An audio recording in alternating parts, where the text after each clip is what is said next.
Welcome to another CWC Daily Devotional. I'm Caleb Swartz, your friendly neighborhood spiritual formation director. Let's talk about fashion trends. In the 70s, it was all about jumpsuits for men, sweater vests for everyone, and safety pin face jewelry. Next was the 80s with leg warmers, MC Hammer pants, and attempting to wear every color in the world at once, usually in a reflective material. In the 90s, there were butterflies on everything, tracksuits worn as business attire, and Jinko jeans. With the 2000s, we had the blessings of Uggs, toy dogs used as accessories, and sunglasses that actually made seeing harder. Let's wait until we finish out the decade to judge ourselves in the 2010s. What motivates people to buy clothes like this? Maybe a better question is, what motivates people to wear them? Our clothing says something about our mindset. We have to intentionally choose what we put on our bodies. Granted, some people put a lot more choice in than others, but no one walks out of the door thinking, oh, there I go again, I forgot to put on pants. Some of us completely agonize over what we'll wear, and I know I've spent my fair time in high fashion, standing in my closet trying to figure out what tie matches what shirt. By the way, I've figured out how to work around that. Always buy pre-boxed sets and never try to mix and match. You're welcome. Now, if we think about today's verse in the same context of putting on clothes, it may challenge you to think about humility in a very different way.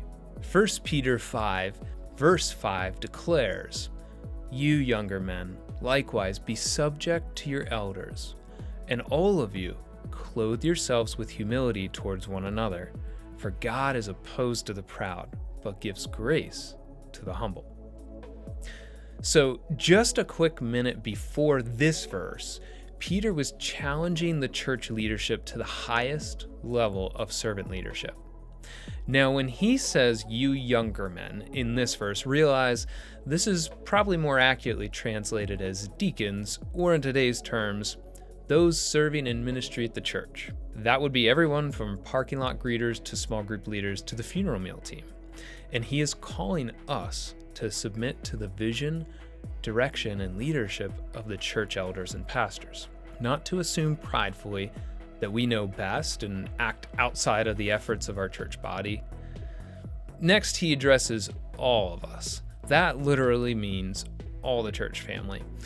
And here's the charge: to clothe yourselves with humility toward one another.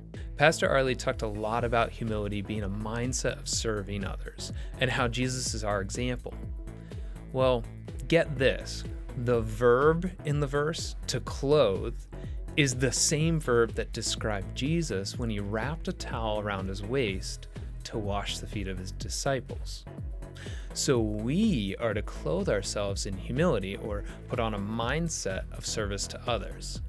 And just like each morning, when we get ready for the day, we choose what shirt and pants and accessories we will put on, and we go through the process of actually putting them on. We need to do the same thing with our spiritual mindset. And consider this: humans covering themselves or clothing themselves was the original badge of sin. Literally, Adam and Eve were trying to cover up their sin because of the shame and guilt they felt. Now, pride, ego, and opulence are the motivation for what we wear. Think about the fashion trends that we buy into. What are they for? To feed our pride?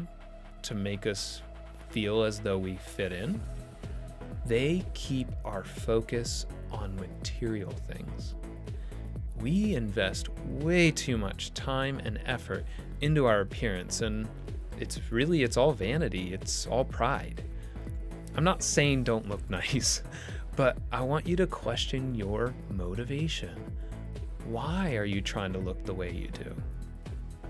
See, we need to be stripped, almost literally, of our pride so that we can choose to clothe ourselves in humility.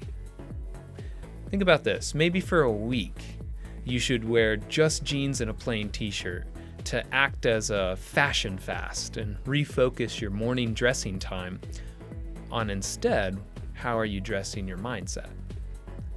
Each day, this is a choice. Will you consciously put on the mindset of humility that Jesus has called us to? So let me ask you, how are you dressed today?